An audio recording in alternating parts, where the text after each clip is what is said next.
Hello, ഈ March 20-ാം തീയതി world happiness day ആയിരുന്നു. അപ്പോൾ അതുമായിട്ട് ബന്ധപ്പെട്ട് ഈ United Nations world happiness index എന്ന് പറഞ്ഞൊരു റിപ്പോർട്ട് പുറത്തുവിട്ടുണ്ടായിരുന്നു. ഈ റിപ്പോർട്ടിൽ എന്താ ഉദ്ദേശിക്കണമെന്ന് വെച്ചാൽ ഓരോ രാജ്യങ്ങൾ എത്രമാത്രം സന്തുഷ്ടരാണെന്നാണ്. അപ്പോൾ നമ്മുടെ രാജ്യത്തിന് 126ാമത്തെ റാങ്ക് കിട്ടിയിട്ടുണ്ട്.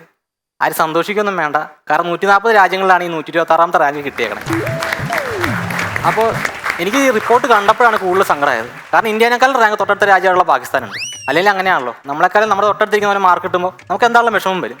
പക്ഷേ അതുകൊണ്ട് ഞാനിവിടെ പറയാൻ കാരണം എന്താണെന്ന് വെച്ച് കഴിഞ്ഞാൽ, ഞാനിന്നോട് പറയുന്നതിൻ്റെ ഇടയ്ക്ക് നിങ്ങൾ മാക്സിമം ചിരിക്കാനും സന്തോഷിക്കാനും ശ്രമിക്കുക. കാരണം ഇത് എനിക്ക് വേണ്ടിയല്ല, നമ്മുടെ രാജ്യത്തിന് വേണ്ടിയാണ്. അപ്പോൾ എല്ലാവർക്കും നമസ്കാരം. എൻ്റെ പേര് തോമസ്. ബേസിക്കലി ഞാൻ ഇലക്ട്രിക്കൽ എഞ്ചിനീയറാണ്. പക്ഷെ സത്യം പറയാലോ, എനിക്ക് വീട്ടിലെ ക്രിസ്മസ് സ്റ്റാർ തൂക്കാനുള്ള കഴിവും കൂടെ ഇല്ല. പക്ഷേ എൻ്റെ വീട്ടുകാരനെ കാണുന്നത് തോമസ് കല്ലിങ്ങലായിട്ടല്ല, തോമസ് ആൽവ എഡിസൺ ആയിട്ടാണ്. അതുകൊണ്ട് തന്നെ എൻ്റെ വീട്ടിൽ എന്തെങ്കിലും സാധനം കേടായി കഴിഞ്ഞാൽ ഞാൻ സ്ഥിരം കേൾക്കുന്ന ഒരു ഡയലോഗാണ്, ഒരു ഇലക്ട്രിക്കൽ എഞ്ചിൻ ഉള്ളപ്പോൾ നമ്മൾ പുറത്തുനിന്ന് ആളെ വിളിക്കേണ്ട ആവശ്യമുണ്ടോന്ന്. ഇത് കേട്ട് ഞാൻ മടുത്തു. അവസാനം ഞാൻ വീട്ടിലെ സാധനങ്ങൾ നന്നാക്കാൻ തുടങ്ങി. ആദ്യം വീട്ടിലെ മിക്സിക്കായിരുന്നു കംപ്ലയിൻറ്റ്. അപ്പോൾ ഇതിനകത്ത് സാധനം ഇട്ട് കഴിഞ്ഞാൽ കിടന്ന് കറങ്ങി സാധനം പുറത്തോട്ട് കറിക്കണമെന്നുള്ളായിരുന്നു കംപ്ലയിൻറ്റ്. അപ്പോൾ ഞാൻ ഈ യൂട്യൂബൊക്കെ നോക്കി ഈ സാധനം ശരിയാക്കാൻ തുടങ്ങി. അവസാനം എൻ്റെ പ്രശ്നം സോൾവ് ആക്കി. അപ്പോൾ മിക്സി കറങ്ങിയാലേ സാധനം പുറത്തോട്ട് കറിക്കുള്ളൂ. എന്താണെങ്കിലും ഞങ്ങളുടെ കുടുംബത്തിൽ ഏതെങ്കിലും ഒരു വീട്ടിൽ എന്തെങ്കിലും ഒരു സാധനം കേടായി കഴിഞ്ഞാൽ എൻ്റെ വീട്ടിലെ സ്റ്റോർ റൂമിൽ കൊണ്ടിടും, എനിക്ക് നന്നാക്കി പഠിക്കാനാണെന്ന് പറഞ്ഞു. ബേസിക്കലി ഞാനാണ് ഞങ്ങളുടെ വീട്ടിലെ ആക്രി. അപ്പോൾ എന്താണെന്ന് വെച്ച് കഴിഞ്ഞാൽ, സത്യം പറയാലോ, എനിക്ക് ഫേസും ന്യൂട്രലും തമ്മിലുള്ള വ്യത്യാസം പോലും അറിയാൻ പാടില്ല. പക്ഷേ എൻ്റെ വീട്ടുകാർ പറയുന്നത് ഞാൻ വീട്ടിൽ നിന്ന് പഠിച്ചിട്ട് ശരിയാവാത്തതെന്നും പറഞ്ഞ് എന്നെ പിടിച്ച് ഹോസ്റ്റലിലാക്കി. അപ്പോൾ എൻ്റെ അച്ഛനോട്ട് എന്നെ ഹോസ്റ്റലിൽ കൊണ്ടേ ചേർക്കാൻ കൊണ്ടായത്. അപ്പോൾ എൻ്റെ റൂമേനെ കണ്ട വഴി എൻ്റെ അച്ഛനോട് പറയുകയാണ്, എന്നെ മാറ്റി നിർത്തിയിട്ട് പറഞ്ഞു, എടാ കഞ്ചാവിലേക്കൊന്നും പോയി ചാടിയേക്കല്ലോ. ഇതവൻ കേട്ടു. അവൻ അപ്പം തന്നെ അച്ഛനോട് പറഞ്ഞു, എങ്കിൽ പേടിക്കണ്ട, കഞ്ചാവിനൊക്കെ ഒടുക്കത്തെ വിലയാണ്. അതിനുശേഷം എൻ്റെ വീട്ടുകാരെനിക്ക് പോക്കറ്റ് മണി അയച്ചിട്ടുള്ള ചോദിച്ചാൽ ഒടുക്കത്തെ പുച്ഛവും ഒരു പഞ്ച് ഡയലോഗും. നിൻ്റെയൊക്കെ പ്രായത്തിൽ ഞാൻ പണിക്ക് പോയ പൈസ ഉണ്ടായിക്കൊണ്ടിരുന്നതാണ്. അത് ഞാനിപ്പോൾ എന്നെ വേണ്ടേ, അച്ഛൻ 12 കൊട്ടിയതല്ലേ അച്ഛന് പണിക്ക് കൊണ്ടുവന്നേ. ഇപ്പോൾ ഞാൻ ജയിച്ചതും തെറ്റായോ? എന്താണെങ്കിലും ഈ ഹോസ്റ്റലിൽ ഇത്രയ്ക്ക് പൈസയ്ക്ക് ആവശ്യം വരാൻ കാരണം എന്താണെന്ന് വെച്ചാൽ, ഹോസ്റ്റലിൽ 1-2 ഓസന്മാരുണ്ട്. അവർ പൈസ മേടിച്ചാൽ തിരിച്ചു തരില്ലാന്നേ. അപ്പോൾ കഴിഞ്ഞ ദിവസം തന്നെ അവരോട് ചൂടായി, എടാ നീ എൻ്റെ മേടിച്ച പൈസ നാളെയെങ്കിലും തന്നില്ലെങ്കിൽ എൻ്റെ സ്വഭാവം മാറുന്നു പറഞ്ഞാൽ പറയാം, അങ്ങനെയെങ്കിലും എൻ്റെ സ്വഭാവം നന്നാവട്ടെ എന്ന്. എന്താണെങ്കിലും പക്ഷേ ഈ ഹോസ്റ്റൽ വേറെ ലോകാട്ടോ. അവിടെ എന്ന് പറഞ്ഞു കഴിഞ്ഞാൽ നമ്മൾ എക്സാമിൻ്റെ തലേദിവസം വരെ ഒറ്റ എക്സാമിനെ പറ്റി ഒരു അക്ഷരം മിണ്ടത്തില്ല. പക്ഷേ എക്സാമിന് തലേദിവസം ഒരു പഠനമുണ്ട്, പെറ്റ തള്ള സഹിക്കത്തില്ല. ഞാൻ ഇടയ്ക്ക് ആലോചിക്കാറുണ്ട്, നമ്മൾ ഈ എക്സാമിന് തലേദിവസം പഠിക്കുന്ന പഠിത്തത്തിൻ്റെ ഒരു പകുതി പഠിത്തം അതിന് 2 ദിവസം മുമ്പ് പഠിച്ചാൽ നമുക്ക് അത്യാവശ്യം നല്ല മാർക്ക് കിട്ടില്ലേന്ന്. പക്ഷേ ഇല്ല, അന്നൊക്കെ നമുക്ക് സീരിയസ് ആയിട്ടിരുന്ന് സീരീസ് കാണാനുള്ളതാണ്. പക്ഷേ കേട്ടിട്ടില്ല, ഓക്കെ. പക്ഷേ ഒന്ന് ആലോചിച്ച് കഴിഞ്ഞാൽ ഇപ്പോൾ മിക്ക ടീച്ചേഴ്സും ഇപ്പോൾ ഇങ്ങനെയൊക്കെ തന്നെയാണ്. കാരണം എന്താണെന്ന് വെച്ച് കഴിഞ്ഞാൽ ഇവർ ക്ലാസ്സൊക്കെ തുടങ്ങി ആദ്യത്തെ ഒരു മാസം വളരെ കൂളായിട്ട് ഒരു മോഡ്യൂളൊക്കെ തീർക്കും. പക്ഷേ എക്സാമിൻ്റെ ടൈം ടേബിൾ വന്നു കഴിഞ്ഞാൽ ഒരു മണിക്കൂറിൻ്റെ ചിലപ്പോൾ ഒരു മോഡ്യൂൾ തീർത്തുന്നിരിക്കും. ഞങ്ങളുടെ കോളേജിൽ ഇപ്പോൾ അതുമില്ല, ഒരു PDF അങ്ങ് അയച്ചു തരും, മോഡ്യൂൾ 5 തീർക്കാൻ പറ്റുമെങ്കിൽ തീർക്കടാന്നുള്ള ലൈനാണ്.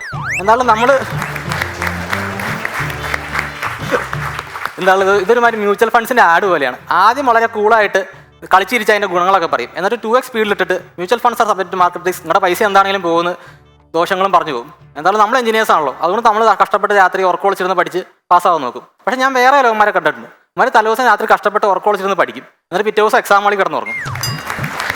പക്ഷേ എൻ്റെ ഒരു കൂട്ടുകാരൻ ഇങ്ങനെ എക്സാം ഹാളിൽ ഇങ്ങനെ തുണ്ട് വെച്ചിരുന്ന് എഴുതി പാസ്സാവാൻ നോക്കുമായിരുന്നു കേട്ടോ. അപ്പോൾ ഒരു എക്സാം എഴുതി കഴിഞ്ഞിട്ട് ഇവൻ പുറത്തോട്ട് ഇറങ്ങാൻ നേരത്ത് എൻ്റെ പോക്കറ്റിൽ നിന്ന് അറിയാണ്ട് തുണ്ട് ആഴ്ചാടിപ്പോയി. പിന്നെ ചവിട്ടി പിടിച്ച് ക്ലാസ്സിൽ നിന്ന് ഇറങ്ങിയിട്ട് നടത്തുന്നുണ്ട് ഇങ്ങനെ. ടീച്ചർ ചോദിച്ചാൽ എന്താ പുഷ്പം അളിക്കണം, ടീച്ചർ കാല ആക്സിഡൻ്റ് ആയതാണെന്നൊക്കെ.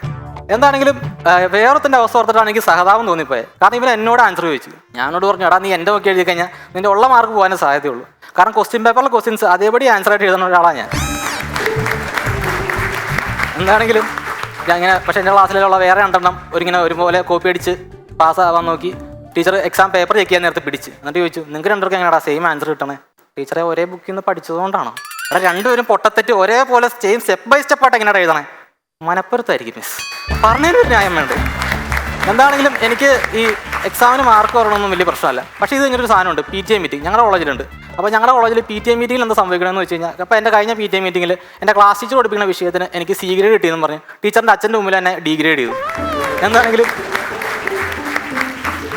ഞങ്ങളുടെ കോളേജിൽ ഇപ്പോൾ ക്യാമ്പസ് പ്ലേസ്മെൻ്റ് ഒക്കെ സമയം കേട്ടോ. അപ്പോൾ 1-2 കമ്പനിയുടെ വന്നു. പക്ഷേ എനിക്ക് ഈ ഇംഗ്ലീഷ് വീക്കാതെ കാരണം ഇൻ്റർവ്യൂവിൽ പോവുക. അപ്പോൾ ഞാൻ എൻ്റെ വീട്ടിൽ വന്നിട്ട് അച്ഛനോട് പറഞ്ഞു, അച്ഛൻ നമ്മളിനി സംസാരിക്കുന്നെങ്കിൽ ഇംഗ്ലീഷ് മാത്രമേ സംസാരിക്കാവുള്ളൂ. 3 ദിവസം എൻ്റെ വീട്ടിൽ മൗനവ്രതമായിരുന്നു. എന്താണെങ്കിലും അവസാനം എനിക്കൊരു കമ്പനി പ്ലേസ്മെൻറ്റ് കിട്ടി കഴിഞ്ഞപ്പോൾ ഞാൻ എൻ്റെ വീട്ടിൽ വന്ന അച്ഛനോട് പറഞ്ഞു, അച്ഛാ എനിക്കൊരു കമ്പനി പ്ലേസ്മെൻ്റ് ഒക്കെ കിട്ടി. അപ്പോൾ അച്ഛൻ ചോദിച്ചു, ഇപ്പോൾ ഒരു ഐഫോൺ എന്ത് വരും? ഞാൻ പറഞ്ഞു, ഒരു 40-50 ആണെങ്കിൽ നമുക്കൊരു പഴയ മോഡൽ കിട്ടും, എന്നാൽ അത് ഓർമ്മ നോക്കിക്കോ. ഞാൻ പറഞ്ഞു, ഇനിയിപ്പോൾ അതിൻ്റെ ആവശ്യമില്ല, ഇപ്പം എനിക്ക് ജോലിയൊക്കെ ആയില്ലേ, ഇനിയിപ്പോൾ ഞാൻ എൻ്റെ സ്വന്തം പൈസ കൊണ്ട് വാങ്ങിക്കോളാം. അതിന് നിനക്ക് വാങ്ങാനല്ല, എനിക്ക് വാങ്ങിത്തരാം, നിനക്കിപ്പോൾ ജോലിയൊക്കെ ആയില്ലേ. അന്നേരമാണ് എൻ്റെ ഒരു സീനിയറിനോട് പറഞ്ഞൊരു കാര്യം എനിക്ക് ഓർമ്മ വന്നത്, നമ്മുടെയൊക്കെ ജീവിതത്തിൽ ബിടെക് കഴിഞ്ഞാൽ ഭയങ്കര വിഷമമായിരിക്കും. കാരണം ഇനി പണിയെടുത്ത് തിന്നേണ്ടവരല്ലോ എന്ന് ഓർത്തിട്ട്. എന്താണെങ്കിലും എൻ്റെ സീനിയറിൻ്റെ വിഷമം മാറ്റാൻ വേണ്ടി എന്നോട് കാര്യം കൂടെ പറഞ്ഞിരുന്നു, നമ്മുടെ കൂടെ പഠിച്ച ഫ്രണ്ട്സിനെയും അവരുടെ കൂടെയുള്ള നമ്മുടെ ഓർമ്മകൾ നമുക്ക് ഒരിക്കലും മറക്കാൻ പറ്റില്ല എന്ന്. എങ്ങനെ മറക്കാനാ? അമ്മ ഇതുവരെ മേടിച്ച പൈസ തിരിച്ചു തന്നിട്ടില്ല. Thank you.